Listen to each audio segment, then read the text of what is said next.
You know, there's an old joke about CPAs being, you know, an introvert. Extrovert looks at your shoes, introvert looks at their own shoes. So I'm trying to be an extrovert here, so I'm not going to speak very long. But I want to give you a little bit, 2 minutes here, a little bit on the firm, a little bit about what we're trying to accomplish, and a little bit on this deal. I'm a senior partner with Katz, Sapper and Miller. The firm was founded in 1942.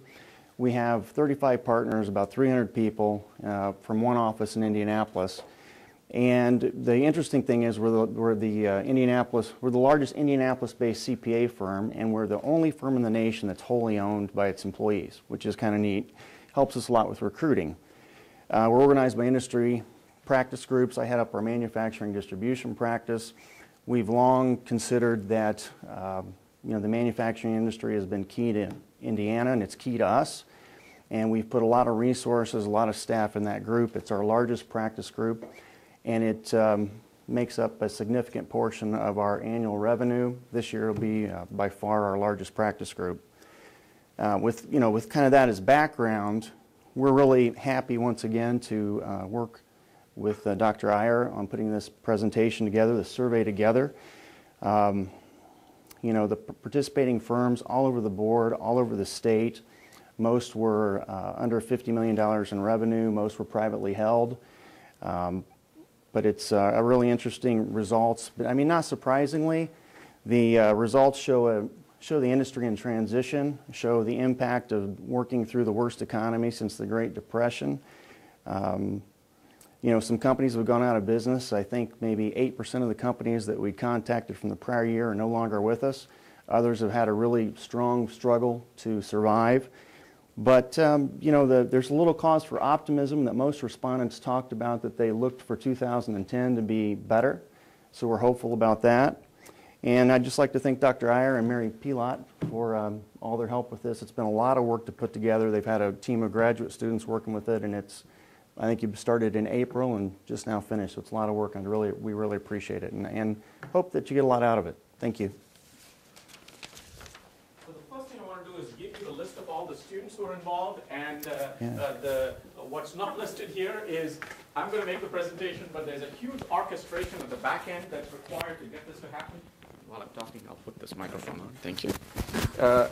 So I'll tell you a little bit about what it took to get there. Let's just put it this way: Mary ran a call center operation for a month. So, and one of the things you realize with getting surveys filled up is that you sort of believe that all you do is create a survey in SurveyMonkey, put a link, mail it out to 3,000 people, and the answers come back. Well, all I can tell you is nothing could be farther from the truth. It's all sweat equity all the way down the line, which is what we realize. So my goal is to give you the results of what we found, some insights associated with what we found. The report, there's a copy of a report which I think is included in everyone's folders, and the report looks something like this. So if you just pull out this report, you can follow along. Most of the slides are included. This is a summary, which you could think of as sort of our summary. A formal report will be issued by Katz, Sapper and Miller, which will have wider circulation, which will focus on more interpretation of these results, and there'll be a formal process of issue. So this, you can think of this as just summary results that we'll provide.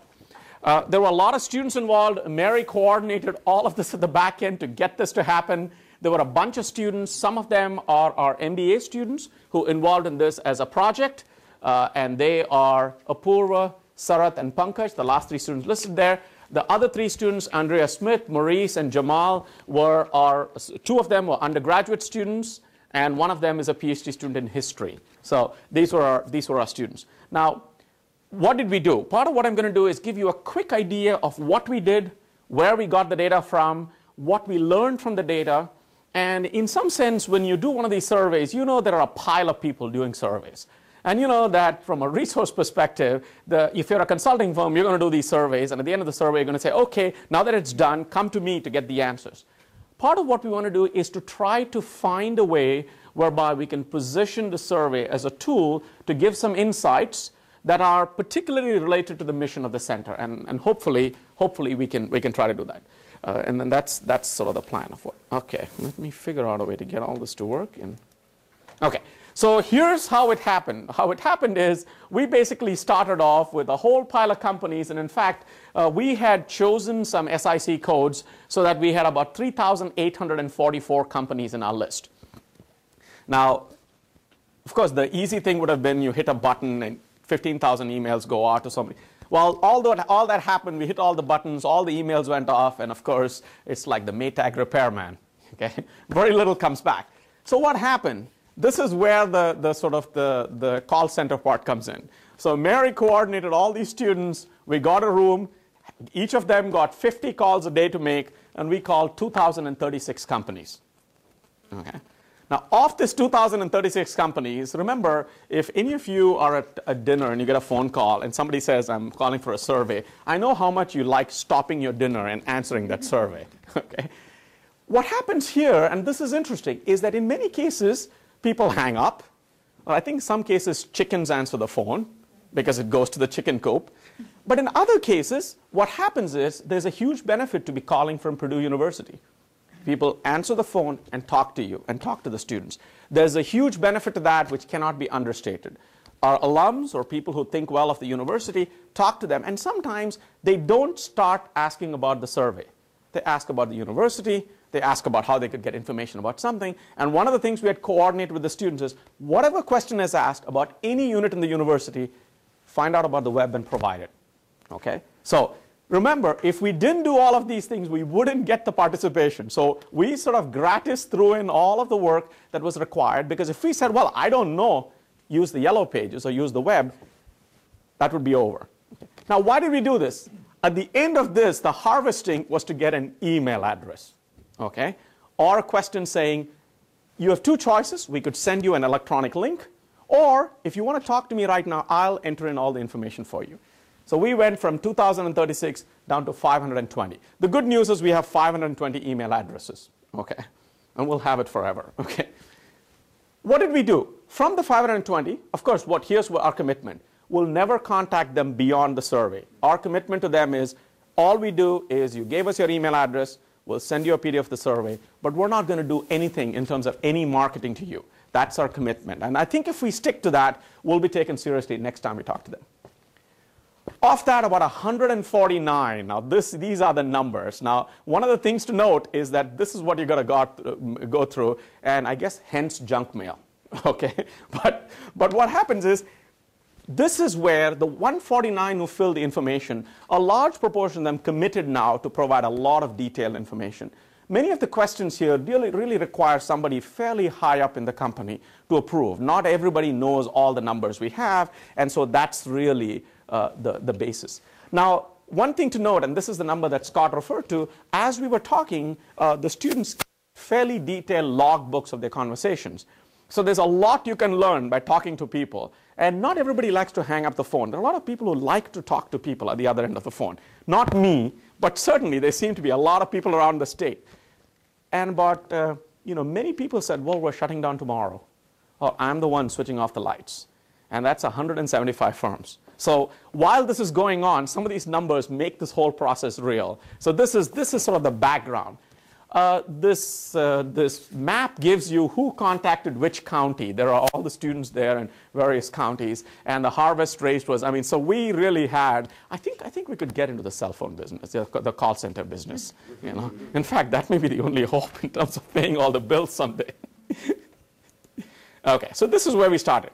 Now, I think there's a way to do this if this works. So this is one of the things we realized is that many of our undergraduate students have amazing skills and ability to do this. So this is a little flyby which gives you all the counties which are going to come up, all the details of every county, and then you'll start seeing as it pans through, it'll tell you the sizes of the business and who did what, etc. And so we can set up a lot of sort of cool things of this kind to sort of summarize where we are. These were the companies, and then so I'll skip this and move on. Alan, how do I make this move forward? Okay. Oh, perfect. Okay. So let me give you a quick summary of the firms who participated and what we learned from them. To begin with, if you look at the firms, a lot of them were privately owned firms. Now, this is important because typically from an academic perspective, if you go download any standard information, we're looking at our public firms. But these are all small private firms, and this is their perspective. So in some sense, the question is, what are they saying? So 85%, close to 85%, are small private firms. Here are the businesses they're in. So each one of the firms was asked what business you're in. And if you look at the mix, slightly, you say 43% are suppliers of basic components. Others are distributors, intermediate product assemblers, et cetera, et cetera. And that's sort of the mix of firms we got. Some of this will become relevant a little bit later when you start to see their perspectives. How big are these firms? There are many small firms. And of course, one of the things to note is that we always ask them, what size firm were you last year? What size firm are you now? And what size firm do you expect to be? And one of the things that's good to see is it's good to see a smaller group here, which means they're going to become bigger. Okay? When that bar goes down in the 5 million or less category for 2010, that's good news because that means for the same mix, they're moving over to some of the other categories. This gives you some sort of a sense of the sizes of the firms. The main takeaway is somewhere around 40% of the firms are under $5 million. They're really small firms. And if you look at, I think if you look at the number of manufacturing firms around Indiana, the number is around 13,000 to 15,000, depending on how you count, across all the industries. And there's sort of the IMA directory has that list. But if you look in that firm, you see a large number of firms who generate the employment are small firms. And so this is sort of just at least an initial look at the distribution. One thing to note is that this distribution more or less fits the distribution of firms around Indiana across sizes. Now, this is really where some interesting information comes up. Okay? And the one thing to note is the return on assets number. And the key thing to look at is this portion which says negative. Okay? Large bars in the negative column are not good news. Okay, so notice the number for 2009, close to 35% said negative return on assets. Okay, that's the downturn. That's the business we're in. That's the situation. Notice that it already started in 2008. It went up in 2009. But what is the little good news? Look at the small bar for 2010. Okay. Every one of them, and of course, part of what makes us interested is, so what did you do? You were stuck. You had all this negative return on assets. What did you do? Obviously, that's the question. Everybody says, well, 2009 was bad, but we believe, in fact, a small number, under 3%, say it's going to be negative in 2010. Okay. So we all talked about the transition. This is what we look at as the transition. A large group facing lots of odds, lots of sort of headwind if you 2009, but great hope for 2010. So our question obviously is why? Why do you believe 2010 is better? What have you been doing? And that's really what the survey tried to sort of dig into. So we tried to come up with sort of some way to represent this transition. So this is what we have come up with for now. Okay. So this is my attempt at a little bit, oops. Oh, there it is, and it's gone here. Okay, there it is, okay. So here's the first. What does this mean? Well, the way to read it is the following. Along this axis was 2008. All the rows are 2008. The columns to the left of that middle bar are 2009. So what happened? Everybody who was distributed all over 2000, negatives, etc., all moved to the negative column. Each one of those columns that's a solid meant everybody who was distributed with different levels of return of assets on 2008 all crowded in the negative category. So that was the view. That's basically what we're talking about in people facing a hard time in sort of the downturn. This is the projection. It's the same thing now flipped over. Now we're going from 2009 to 2010. Now they're saying, well, in 2010, we're going to be scattered back again where we were in 2008, where we started. Okay. Now, this is the underlying story. And so if you think about this shift, this is what All of these companies are telling us that's what they expect to see happen. And when we think about, when we were thinking about sort of even a title for this conference, the question is, why is transition the right word? The transition is the right word because if you now think about it, and the thing that I think of as from the point of view of operations management and the supply chain, imagine if what you were doing is steering in one direction and you are ramping down, and all of a sudden people said, no, sorry, the information is different. We need you to ramp up. We didn't mean down, we need up. Well, how are you going to steer back? And while you're steering down, how are you anticipating that someday all of these things are going to change? What changes are you making in terms of the structure, of the capacity, of the employment, of what you do for insourcing, outsourcing, etc., all across your global supply chain? So that's what got us intrigued. And in fact, most of the questions and the discussions we had early on, the discussions we had with KSM, thinking about what are you hearing from your customers, what are the kinds of things that people are worried about, what are the kinds of things then we started addressing. But if you were to think about one word and what this summary says, I think it projects a transition. But of course, as with all projections, reality will bear us out. Now, the good news is, luckily, some of the center partners have already started saying, remember we told you we weren't recruiting? Well, we changed our mind. We are recruiting. So if that keeps up, then it's good news for the students. Now, one way to sort of understand this is to sort of think about the companies as a group. But the other way is to segment the companies based on their performance in 2009. So here's what we started doing. We looked at the companies and divided them into three groups. One, for lack of a better word, in order to have enough representation, one group was the group who were the bottom performers, who had negative return on assets. Then we call the middle performers, 0 to 5%, and the top performers who were over 6%. Now, you might look at it and say, hey, I don't believe 6% is top. But in this environment, and for the size of the businesses they are, that seemed reasonable, and it gave us some mix across these three groups. Now, let's look at the same picture. What did they say? Obviously, by now you would have projected, for you to have a big turnaround, all those people in that negative category should be claiming big improvement. That's all this shows. Okay? It's the optimism of all those people who are in the negative category that's driving this transition, and that is a key feature. Now, obviously you would say, where is this optimism coming from? This is just Pollyanna, or is there more going on? Is it that what else could happen? That's really what we're going to try to focus on. We're going to try to focus on what is it that they actually did. Before we get to that point, the question was, how did the economic downturn affect you as a company? And we looked at several things regarding sales volumes, unit selling prices, raw material prices, all of these things. The key number that stands out is sales volumes tanked. 65% said that was a big number. Now notice that if you look at raw material prices, they go in various directions. For some people, they say it went down. Other people say it went up. So it's a mixed story across all of them. But one thing that clearly affected everybody is revenues got hit. And that's what comes out. Across all of them, that's the number, that's the big place. Now, there is some decline in unit selling prices, but revenue going down is the key story here. So, of course, the question is, okay, all of this was going on, and as I mentioned before, one of the things I tell students is you get paid as a manager to manage the firm. And if everything is going fine, you really should be fired.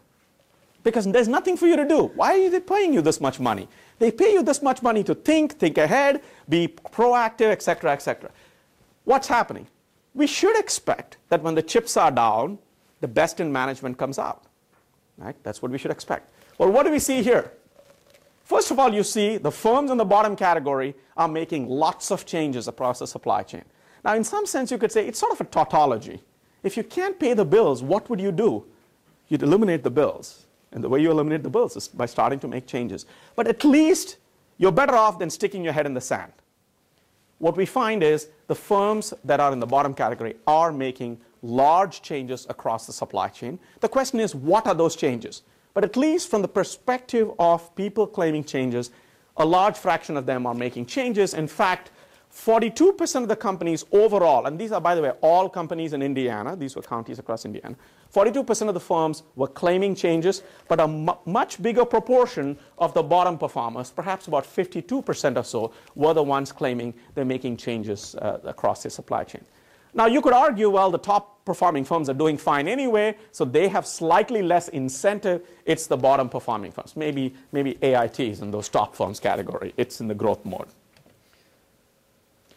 Obviously, the question is what changes? Now, we looked at the specifics of the changes, and of course, if you're in the supply chain business, every little details, every little functional sliver is something you can look at, and you can start seeing, do I insource or outsource? Do you have a mixed bag, and how does that mix change? One way to look at it is by looking at the top overall graph. If you look at the top overall graph, one thing you notice is that the top performing firms, which I just told you before, a smaller fraction of them are making changes than the bottom performing firms. That's one. We can talk about how those changes vary by functional area. But what is the case is most of the top performing firms, if they make a change, they're outsourcing. They're just looking for some efficiency improvement and they're done. However, if you look at the other two, there's a mix. There's outsourcing, in which case you stop doing it and have somebody do it. In other cases, there's insourcing. Now, you might ask, why are you bothering with insourcing? Notice that if you're a small firm and you want to hang on to capacity, then things that you are getting somebody else to do, you might do yourself. Okay? Don't have somebody else mow the lawn yourself. Okay? Now, think about that from the point of view of every one of the functional areas. You are outsourcing the payroll. Well, you could do it yourself. That may even hang on to capacity. Now, you might ask, well, why is that a good idea? Potentially, if you anticipate that things are going to get better and you want to hang on to capacity and you want to justify it, that might be a way to do it, even if it's a bit more expensive to do it in-house. That's what you see. That's what you see amongst the sort of the lower performers. In some sense, you might call that whether this is a valiant hope or this is real. In some sense, there's a notion that things are going to turn around, we'll need the capacity. If we're going to need the capacity, let's sort of preserve some of the capacity by trying to find a way to do some insourcing. If you go down through the list, payroll is the place where everybody's looking at. And in fact, the classic things you would think of would be payroll and IT, where you'd start thinking about outsourcing, saying, why are we doing it yourself? There are standard payroll systems. People can cut checks and deposit in banks. But even there, you sort of see a mixed bag. You see payroll and IT. And I'll sort of just quickly get you to look down the list. And if you look down the list, you see HR. Of course, HR, since they're in the hiring business, for some reason, they seem to have a smaller hit than everybody else. But if you look at product design, you see virtually nothing happening for the top performing firms, but more outsourcing for the bottom performing firms. Okay. Okay. And then if you look at production, assembly, etc., you see sort of a mixed bag. For component production, there's a slightly larger proportion of the bottom performers which are in the basic component business. So you see them making more changes at that end.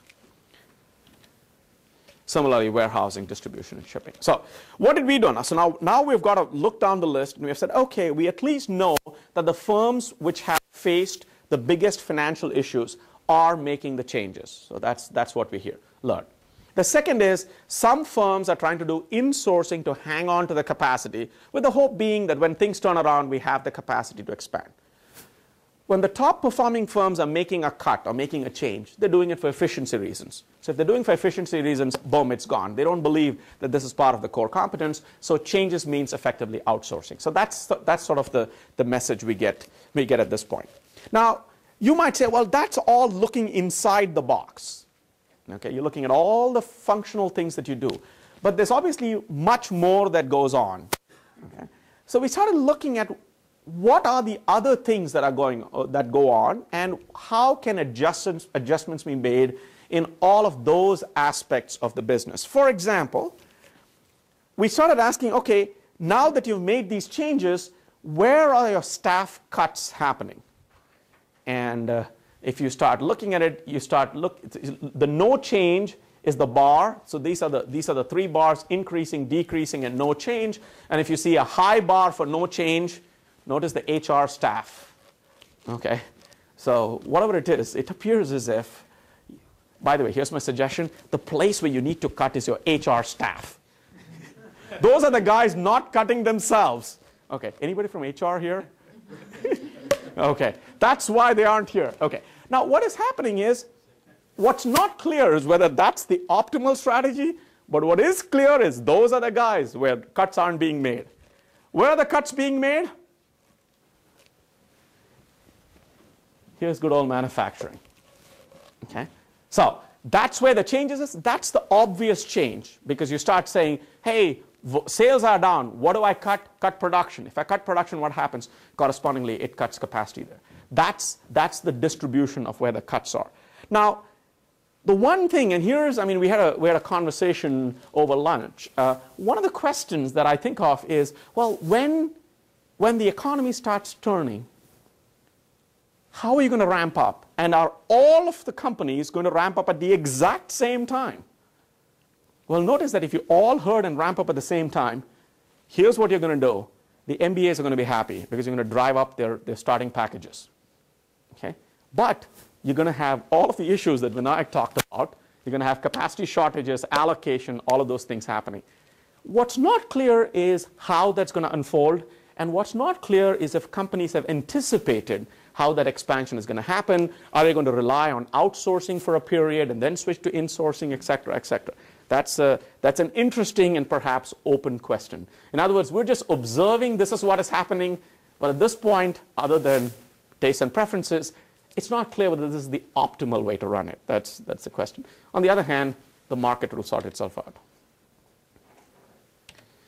Here are changes. So the title here is basically to think about what are interactions outside the firm. Now, you might think about the first bit as all the little adjustment we did within the supply chain.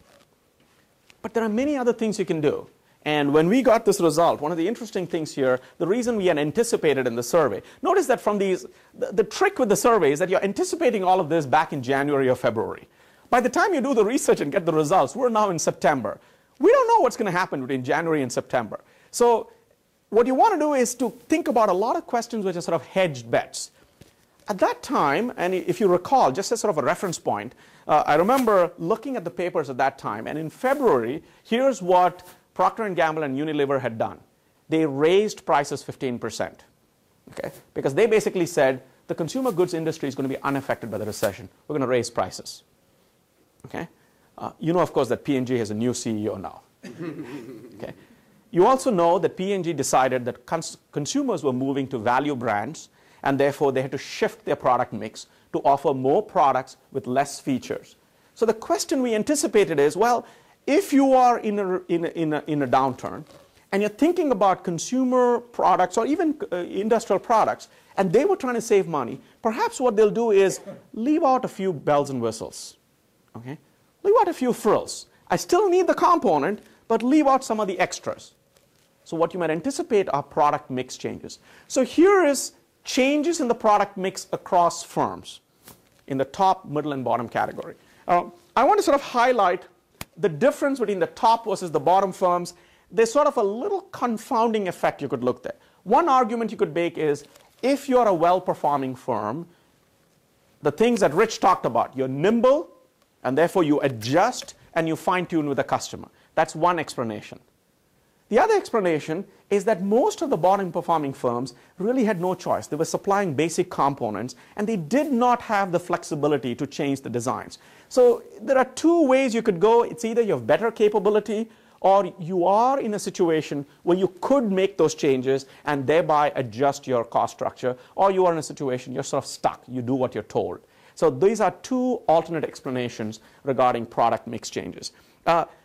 Product mix changes are interesting because one of the interesting stories I heard was that some companies thrive on their ability to adjust production. The example I was given by somebody from the industry was Colgate. Colgate as a manufacturer is supposed to have an incredible amount of flexibility, and the story I heard that several years ago in Venezuela, when there was a devaluation of the currency, what Colgate did was to change the toothpaste they were making, change the toothpaste, drop all the little bells and whistles and the imported things, increase the size of the pack, and actually increase their margins and sell it as this new product that they came up with because they cared about the customer. Now, if you could do that, then even in a recession, people might be willing to say, hey, I'm going to cut back a little bit. You know, the price point went down, but you could be making a bigger margin. And nobody said that was not acceptable. that is completely related to the flexibility of the capacity. And I think that's an interesting story. It's probably something that hasn't been completely explored, but the nature of the flexibility of the capacity could provide an incredible option, particularly during a downturn. We started then thinking about the fact, yes, you make products, but one of the questions that we talked about in the morning is, how are you going to pay the bills and what's happening with financing? This is something that early on, when we were talking about, say, last fall and sort of the early part of the year, it was clear at that time all you could read about is TARP, and it did not meant cover or over your roof or your tent. Okay? There was real money involved in that TARP. One of the things people are saying is that banks were not lending. And in fact, we chatted a little bit before, saying the same story is repeating. So where were people getting money from? Potentially supplier financing. And what is supplier financing? You delay payment. Okay? You're supposed to pay for 30 days, takes 45, takes 60, takes 70 days. What happened? Who was doing this delayed payment? Well, not the guys who had the return on assets. They were paying their bills, getting their service, etc. It's the rest of the guys. Now, you might start thinking about this, and there's sort of a deeper question. Was it optimal for banks to behave this way? Now, typically, if you're an operations person, you say, yeah, oh, those banks know nothing. But on the other hand, let's think about it. If, in fact, the firms were in trouble, if you're a banker, why should you lend to them? Okay? If you put the money in the bank, you've entrusted the banker with the responsibility to protect your money, why should they lend to a firm that's not doing? On the other hand, you look at, if you don't lend to the firm that's in trouble, how will the firm get out of trouble?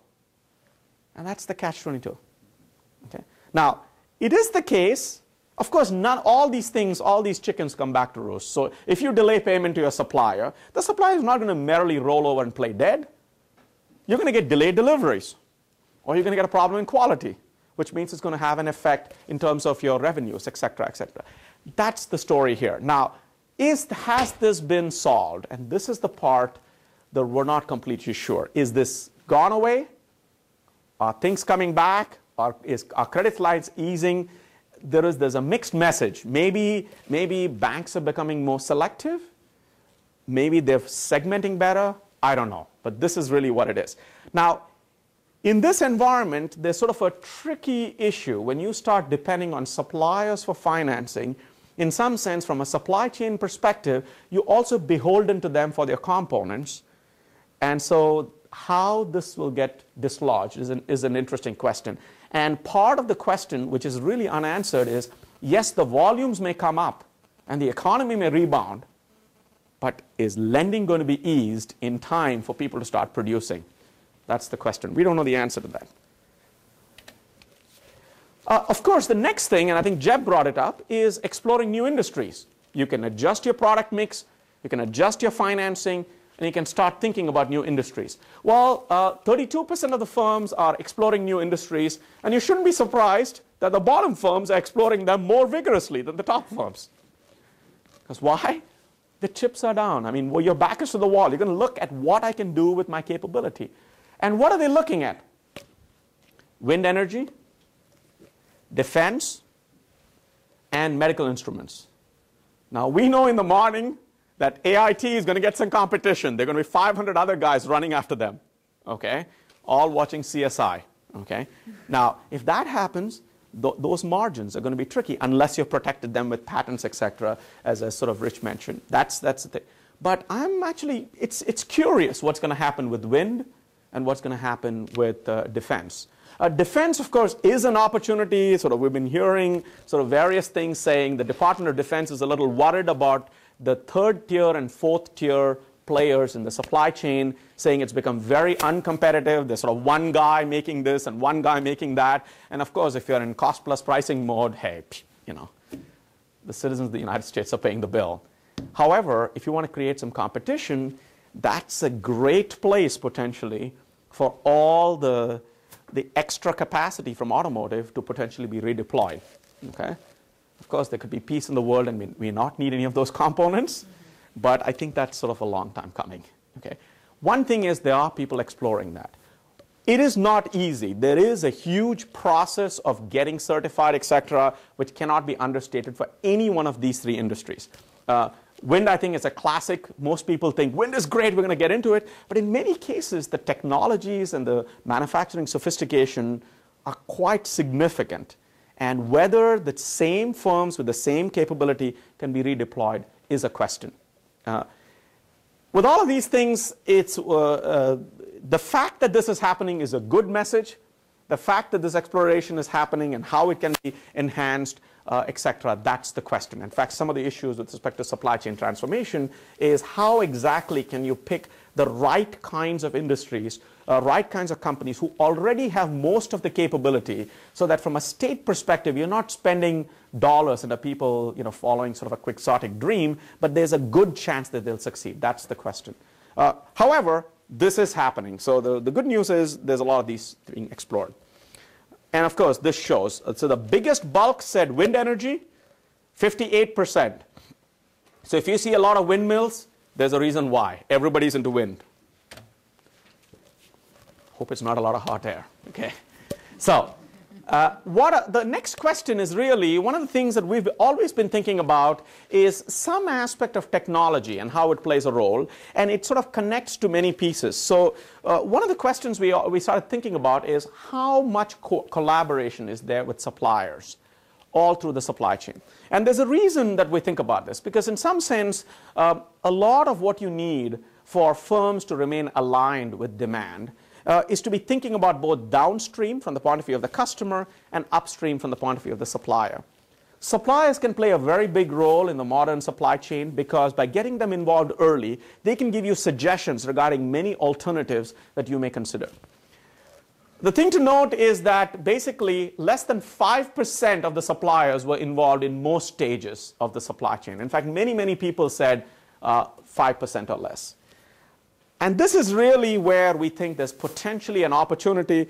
It just may be that if you say, if I just think about what the hassle might be, if I have to keep going to the supplier facility, sit down for meetings, etc., well, that really makes the transaction cost high. But if you're just looking in the web, there are many collaborative tools that make collaboration a lot easier and almost to the point at which you can have real-time collaboration. From our perspective, and this is here, one shouldn't really editorialize when you sort of get feedback from a survey, but at least our takeaway is maybe there's an opportunity to get people more informed about the tools for collaboration and how much lower those price points are. Because otherwise, I think this is going to be something which always results in misalignment and potential issues. So this is just a little editorial comment regarding this piece. So how would we know whether things are getting better and what are people looking at? This is because what we wanted to do, and one of the things that we always want to get an idea of is, well, what are people in industry looking for? So what are they saying here? Well, one of the things people are looking at is bank financing, and particularly those who need it. So notice that the group that's looking for bank financing and whether it's easing up are really the bottom performers. They were depending on suppliers. Now suppliers probably got fed up of them, so they're looking at, hey, you banker, give me the money. That's one thing to look at. Of course, consumer confidence, and those of you who are monitoring things, in the last quarter, it's gone up far greater than economists predicted. So if that's a measure, then it looks like we're on track. And then, of course, everything else. One of the things that's interesting is there still are the bottom performers hoping the auto industry comes back in full force, or at least enough of a force for them to. How that's going to happen, I mean, Jeb's comments regarding fiat, I don't know, cash for clunkers, how long that'll last, we'll see. But that's an interesting sign, and it's perhaps related to, it tells you some differences, and I'm not completely sure whether that's the good sign, whether that's a sign that there'll always be a different mix. In some sense, as I was telling someone, business is really Darwinian. And so there are going to be winners and losers, et cetera, and that's just the nature of the beast. So maybe we'll just let Darwinism take its course. Here's an interesting slide, and I would be curious to get Jeb's input on this. In fact, one of the things that most of the firms basically say is we are getting no help. Nobody's helping us. Not the local economic development, not Indiana economic development, not the federal government. Now, I thought, in fact, all of us and from the faculty have been joking, hey, when's my little, American recovery and reinvestment money coming? Where's the check? And of course, I don't know whether you guys have gotten the check. We haven't gotten any checks from ARRA. And we've been wondering. So, but then we looked at it and most people said, no, we're not getting anything. And in fact, you thought, hey, what about your local economic development? Don't know who that person is. Now, in some sense, this is really good news. So if you're looking at it and sort of you're a free market person, you said, why should anybody be doing something? You should be in business competing with other businesses, and that's the way it should be. And in fact, if all of these guys are not involved, that's the best thing that could happen to Indiana. No offense, but you know. In other words, when in fact everything sorts itself out, then business takes care of things, and banks take care of things, and risk is assumed, and that's the way it's going to be. The question is whether there is an opportunity for some better information to them. And that's the only thing. Whether, you know, is it the case that the people who get most of the funding are the large firms because they're better organized to get it? And so when you hear Delphi or GM or somebody getting the funds, that's great. But from a strategic perspective, is the funding to help the large firms remains large? Or really is the funding more valuable for the small firm? I don't know. Isn't our funding generally for companies that are growing or who attract new business and not to? You talk about the stimulus dollars? Yeah. Just in general. Well, yeah, it's a combination of a series of things, but yeah, it's a lot of that, like the Delphi dollars, is all research dollars. Yes. Now, will they share that? Absolutely. With some small firms. Yeah. Now, who they are, how they find them, who they're partners with. Yeah. I mean, that's the biggest question. Are they using the right resources? Yeah. So now, I think we should be careful about taking, you know, how we read into this. The way we're seeing it is maybe there is an opportunity to sort of streamline the way people can get this information. So even if the state is doing a lot, is there a way for people to get the message, to figure out a transparent process of getting this funding, et cetera, et cetera? And that's really the observation here. Because somewhere along the line, if you look at sort of the general discussion, the notion is, well, people are stepping in. Real dollars and citizens' dollars are being used to help companies, et cetera.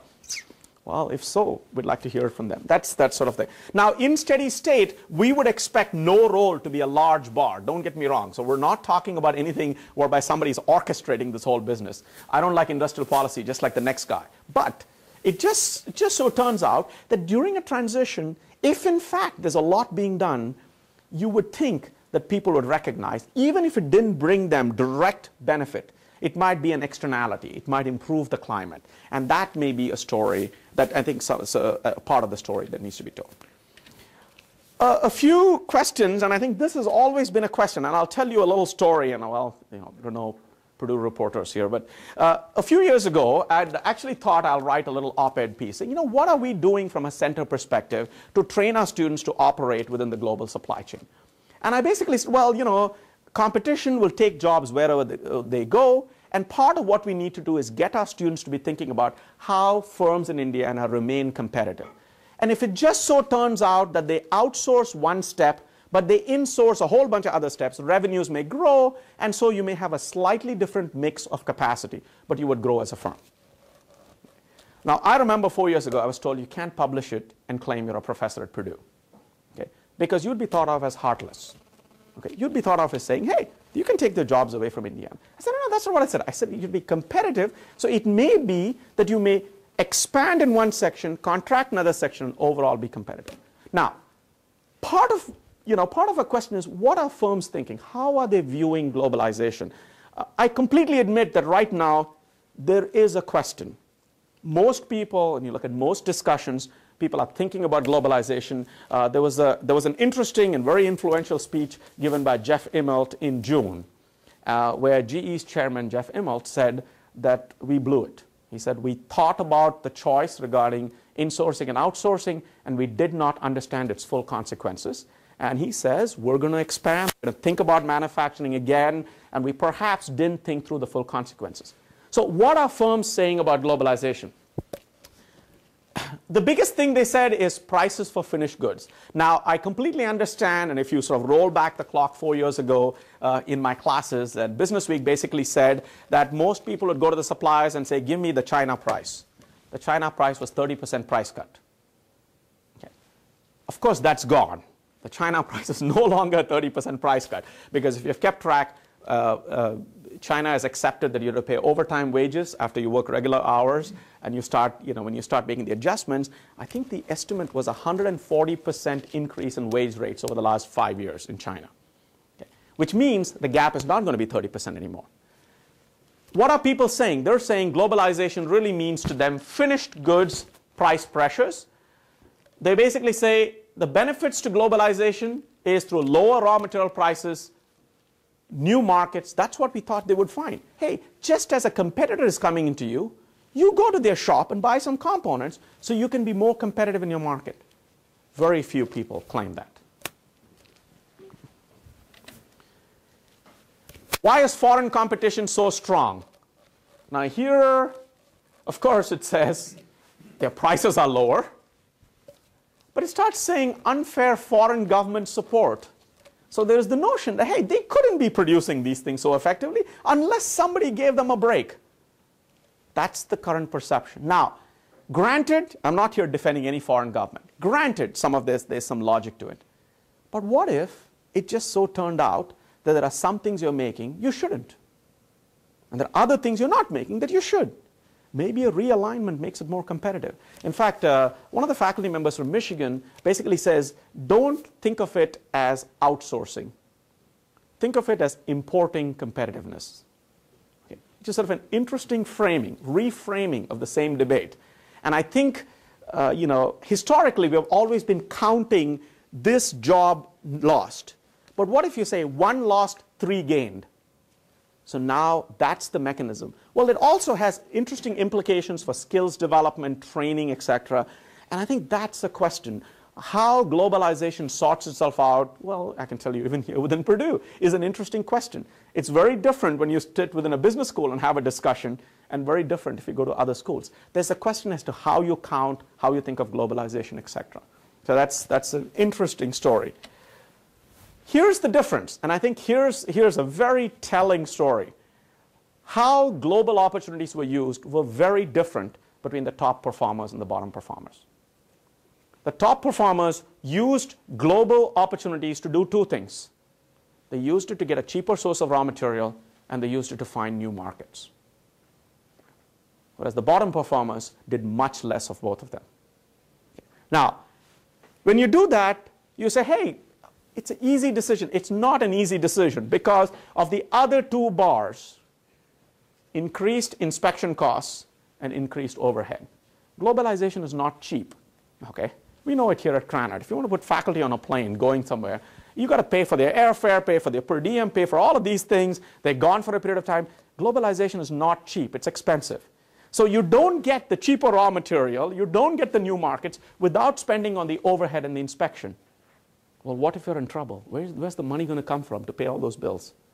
So what you do is you get into a spiral. You no longer look at those opportunities. You no longer look at this, and somehow it makes it less competitive. Now, what's the interesting story here? Well, if you put all these pieces together, you say, well, what role can economic development, universities, the federal government, etc. do? Well, maybe this is sort of an opportunity. If you now start taking small firms and say, you want to get on a plane and go to Vietnam or go to China or go to India, there's a place for you to go. There's one spot you need to go where you can get all the information, all the contacts that the U.S. Chamber of Commerce has set up. Here's the way you go. And if you come to a university, we have students from virtually any country, many, many cities throughout the world. But these are all pieces. And as a supply chain person, I look at all this supply chain. I said, connect the pieces together. I think there's an opportunity. Okay? In the absence of this, as long as we think of globalization as requiring bigger overhead, more inspection, higher cost to even get off the dime, it'll just be thought of as, oh, the whole thing is unfair. That's an interesting difference. So if there's one thing, and of course one half of our center is the global supply chain management, I think the question is, how do we embrace globalization in such a manner that it enhances competitiveness? That's the question.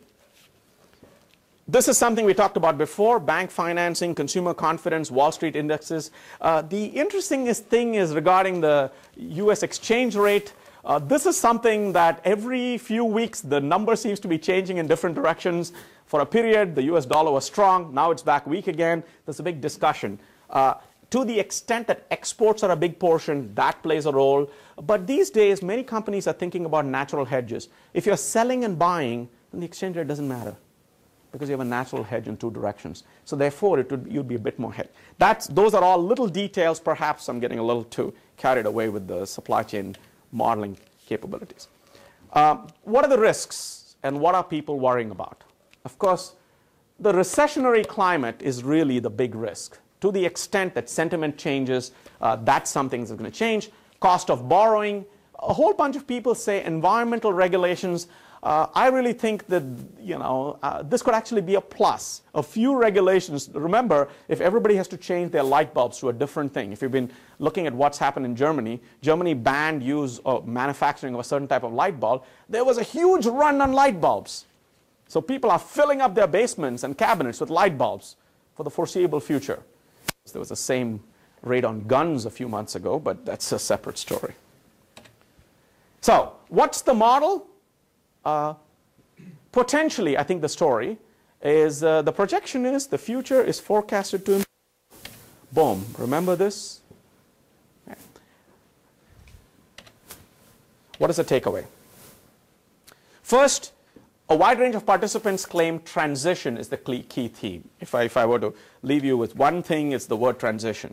What has happened with the downturn? Well, lower volumes, lower finished goods prices, tighter credit, and one of the things I didn't mention is that actually during this period, if you look at inventory turns, they went up. Okay? And you say, hey, most of the time, if you say turns go up, that's a good thing. But what if you raided your inventory to finance your business? What happened is turns went up because the inventory went down, but now the lead time for the customer went up. Customer service went out.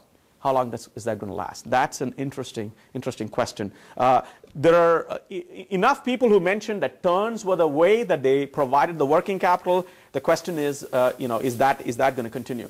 If you've been monitoring what the Federal Reserve has been claiming, they've claimed that the recession is over and volume is going to grow because inventories are at an all-time low. Now, if you're an operations person, you say, well, inventories are at an all-time low.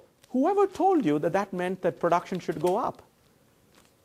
It just meant that the volumes went down, we settled to a lower level, and we're done. That's the question. Now, of course, in a competitive environment, who knows? But that's one interesting piece. I hope I've left you with the message that what we learned in the survey is that firms in Indiana are making changes. Part of what we should recognize is that we shouldn't be thinking of firms as saying, hey, give me my piece of the bailout. No, they're fixing it. This is what has to happen. The natural processes of business are at play. We're not sure whether this is the optimal change, but there are lots of changes being made. And the people making the changes are the people who should be making the changes because they're the people who have faced issues with respect to performance. That is the bottom performance. One of the things that's interesting as a differentiator is that taking advantage of global opportunities may be a requirement, even if you're a small firm. And part of the challenge,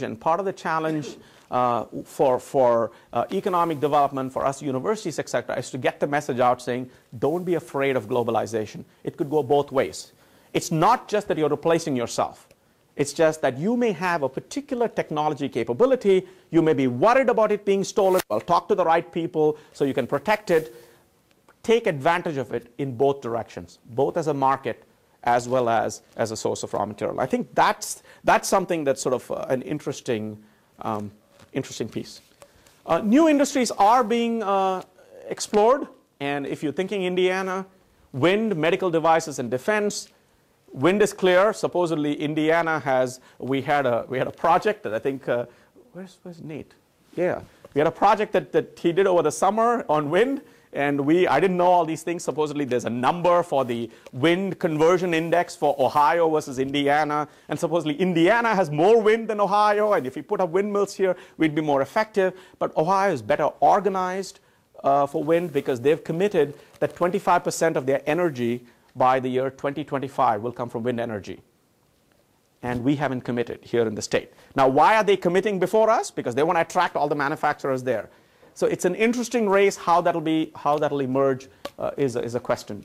Medical devices, if you know Wausau, you know that that's where 70% of the world's orthopedic sort of devices are made there. But there are many other things in the whole medical device business. So it's sort of natural for the state. So if you can, machine titanium and so on and so forth, that's what you'd consider. Defense, of course, we have Rolls-Royce, Raytheon, etc. in Indianapolis. This is, whether or not these will pan out is not clear, but that's what people are looking to. We think, and this is just sort of an editorial suggestion, the fact that people are claiming they're making all these changes, but technology has allowed a lot more coordination at much lower price points. This may be something. Now, how this can manifest itself, we're not sure. What role we should play as universities, what role government should play, what role, the Ciscos of the world play, I don't know. It's an interesting question. Majority of the firms reported low level of involvement, and this just may be that sometimes what happens is like the fire department. I mean, they're there, a lot of things go on, but you don't appreciate it, okay? Unless you need them, whether it's that or whether there's a better communication that could be had, that's sort of an interesting sort of question. One of the things we've done is, one of the things that a lot of people were telling us, hey, give us sort of a checklist so that as a company, I could go down this checklist and I could check off all of the things that I could consider doing. So we've in fact, of course, if you ask a university for one, we will give you one. We've in fact created such a checklist, and of course, one of the things we have is we have a whole pile of students. So if you as a company say, hey, I want to get such sort of an audit done of all of my choices so that I can identify things I can look at, we have a pretty nice checklist, and I think we have a pretty, substantial number of students, MBAs and undergrads who are there to help you.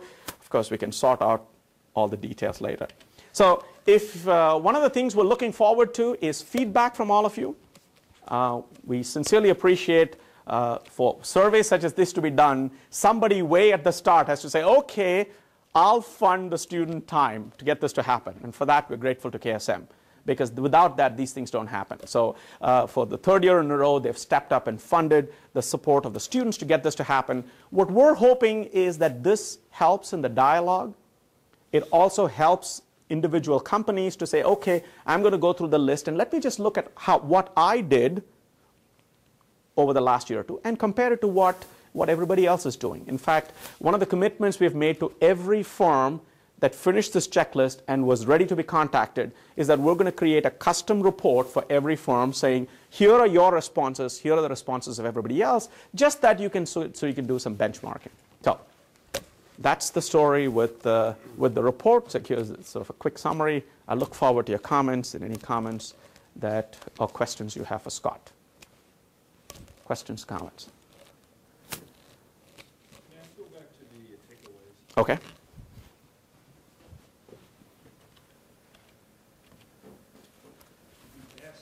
You done your survey in January of 2008. Mm-hmm.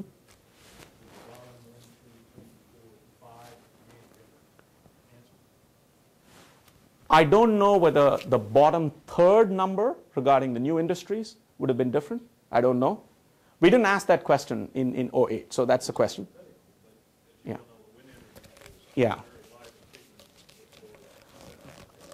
Yes, but if you look across Indiana, I don't know how much of that was going on. I think ethanol was a bigger player at that time.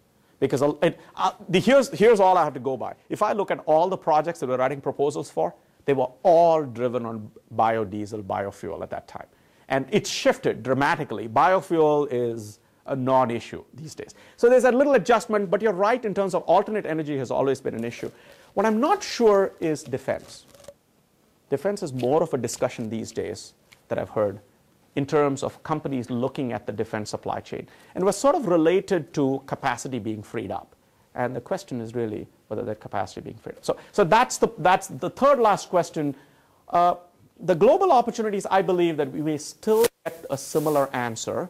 I think if I recall when we did it earlier, we were looking at who were the best performers. And if you look at 07, 08, Indiana's exports had doubled in 1 year. And they had doubled because the dollar was weak. And so what had happened was that that's really what the game was. Now, what ended up happening is, what ended up happening last year, and this is sort of in October, so we released the report in August of last year, and somewhere in September or October is when we started taking calls from reporters. And one of the things I had to tell them is, please note that this report was done, you know, from February through June. And the reason I had to say that was the point in time at which they were calling, the dollar was strong and fuel costs were low. The point in time in the study, the dollar was weak and fuel costs were high. So things had flipped. So that's one difference, very big difference between last year and this year in terms of that mix. So the drivers for why was different with that. Credit was not a discussion in the last year's survey when we were talking about. It's a bigger discussion. So you're right, in the bottom three, I would say the second last one and the driver for global opportunities would have been different. Any other questions or comments?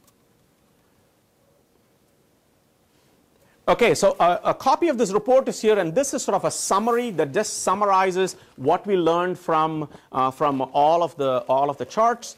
Please note that if you or any of your employees would like any copies of all the presentations, what we've committed to is to put all the PowerPoints as well as sort of a video up on our website, so it will be accessible to all. I just want to make a few comments. First, thank you for coming and spending your Friday here with us. This is much appreciated. All the students, I think, uniformly learned a lot from your comments to them during the poster session. Please remember that at the end of the day, we're a center that's here primarily, and our focus is education and research. So we are a resource that's available to you. We're not going to hound you. We're not going to bother you, but we're available. All you need is you go to our website, click, send Mary an email, and that's where the right starting point of the communication is. What we can assure you is that we're nimble. So we do everything that sort of Rich said. There are a few things that he put in, I sort of put down saying, what are our growth plans? Actually, we have a very long list. The exact same thing we talked about is our issue, which is credit. And our creditor is Purdue University. So if all of your congressional representatives in Indianapolis allows us free reign, there's an easy way to finance ourselves, but we're not going to do that. What we do is we rely on projects, sponsored projects of various kinds. We have people like Jeb who help us with getting various grants. And at the same time, what we'd like to do is to come up with ideas that we can potentially implement. So if there's one message, it is basically we're ready to assist your business while finding a way to make its way into the classroom and into research. Okay? If you would write down the date, February 12th, 2010, that's the date of our spring conference. We welcome you here on February 12th. Just in terms of the lead times, and we're learning the lead times, we've already booked all the speakers, booked the room. I think we've booked rooms like 2015 or something. We have, because that's the way at Purdue you get a room. I didn't realize that everybody in Purdue books rooms like 10, 20 years into the future. So we've booked 10, 20 years into the future.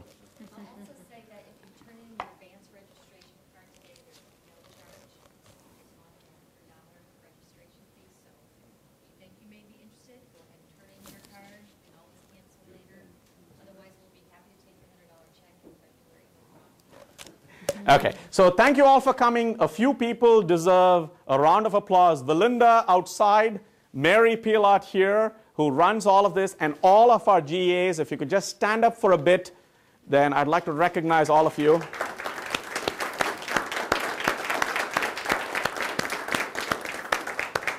One thing to note is that all I do is do what is orchestrated. So there's a detailed list of things to do. I hope I followed it well. So with that, thank you very much for coming. I think there may be a few drinks and some water for you to have. Please give us feedback. I think there's a little feedback form. If you haven't, it would be great if you take a minute to fill it up. We are in the Kaizen business, continuous improvements. And one of the things I said in the university is every mistake, as we tell students, is an opportunity to learn. Okay? So I'm sure we made a few mistakes today. We'll use this as an opportunity to learn. If you have any ideas or suggestions that come while you're driving home or thinking about a few days down the road, please feel free to contact us. We're in it to learn, so we're waiting to hear from you. Thank you.